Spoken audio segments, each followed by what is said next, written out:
Last game we're talking about here for Week 10, it's the Miami Dolphins, thankfully, with Tua Tagovailoa back, taking on the Los Angeles Rams, because if Tua was not back, this would have been a ugly preview. The Rams are coming off an absolute thriller in overtime that we saw last week against the Seattle Seahawks. Dolphins, very close game against the Buffalo Bills as well. So Bills, one of the better teams in the NFL. They played them very tight. So this is not the Dolphins that it was, when they were going through a lot of their injuries a month ago. This is a different, new look Dolphins team. So for Monday Night Football in this matchup, what is your matchup that matters here, Carmen? Yeah, I think it's the Dolphins offensive line. And to their credit, they've been doing incredibly well. 51 pressures allowed in pass protection, that's the fewest. 30 quarterback hurries allowed, that's the fewest in the league. And can they hold up against a Rams defensive line that no longer includes Aaron Donald, but they did quite a few things to make up for that, and it's coming in the form of Kobe Turner and of Jared Verse in particular, who has 38 pressures. He's leading the league in pressure percentage. He's just on this incredible tear. I think that he is week by week locking up Defensive Rookie of the Year. And it's just incredible to see what this Rams defensive line has done to kind of make up for what was going to be a really heavy lift in the fact that Aaron Donald is no longer there. They've done beautifully. They get pressure. Can this Dolphins offensive line continue to hold up in protection of Tua to then again so we can see more of those kind of chunk plays, pushing the ball down the field, those explosives that would have just been lacking when Tua is not in the lineup for the Miami Dolphins. This is, I think, just kind of the matchup that is going to determine whether or not the Dolphins are able to do that and therefore win the game. I'm looking forward to, Cooper Kupp and Puka Nacua versus Jalen Ramsey, specifically because I was sort of underrating the impact that Jalen Ramsey has had this season. It's one of Jalen Ramsey's better years. 83.4 PFF grade, 82.7 coverage grade. It's second amongst corners when it comes to overall PFF grade, and it's third amongst corners when it comes to just straight up coverage grade. So he's allowed 6 catches for a first down, but he's got 2 forced completions. He's got that interception. Only 15 catches allowed on the season. And obviously he's going up against 2 of the best, right? These guys that he's going to get matched up against with Puka Nacua and Cooper Kupp. So those guys are 2 of the best. They've got great chemistry with Matthew Stafford, who very clearly, the longer the game goes on, the more he just evolves, and it feels like he turns into Superman by the time we get into the fourth quarter and overtime.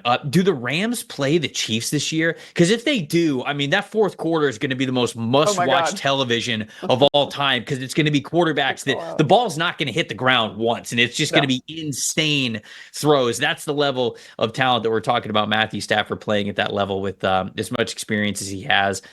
It was just an unbelievable performance. Geno Smith, too. I don't want to take anything away from Geno Smith last week. Honestly, like, Geno was unbelievable as well. He had the 6 big-time throws, 7 if you include the no play, the one that was called back. But I thought I was safe, checking out of that game, and then it entered into the fourth quarter, and I was like, oh, never mind. Let's go lock back.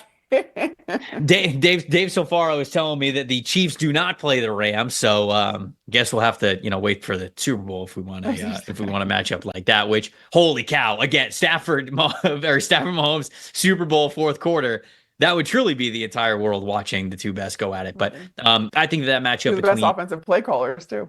Absolutely, and I think that matchup between Jalen Ramsey and those 2 wide receivers is going to be a big one in this one. For my plus factor, again, this is another one where I didn't realize this until I looked up the numbers and researched it a little bit more.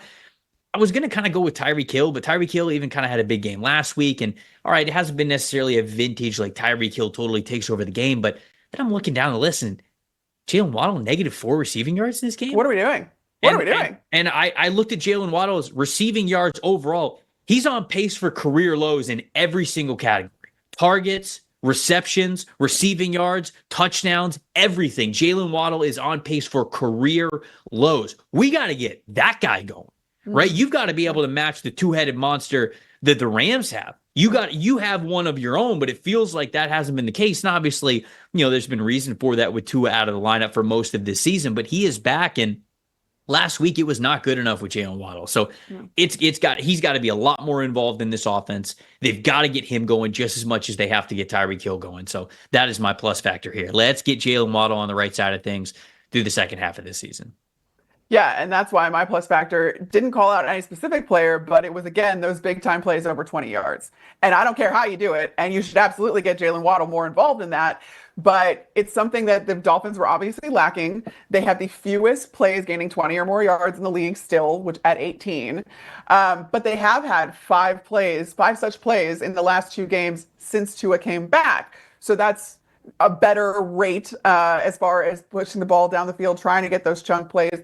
But you're totally right. That isn't just Tyreek Hill's responsibility. That is also the responsibility of Jalen Waddle. And then by default, that is Tua's responsibility to get it to both of these guys and to really stress the Rams' corners in that way, because otherwise, I don't see them being able to keep pace with what this Rams passing attack is able to do. Thanks for watching, everybody. Make sure you like and subscribe the video. And if you don't have a PFF Plus subscription, you can get one to see all the premium stats that we talked about here on the show, plus the expert betting and fantasy advice over at subscribe.pff.com. The description is also right below, so if you are not a PFF Plus subscriber, you can become one today.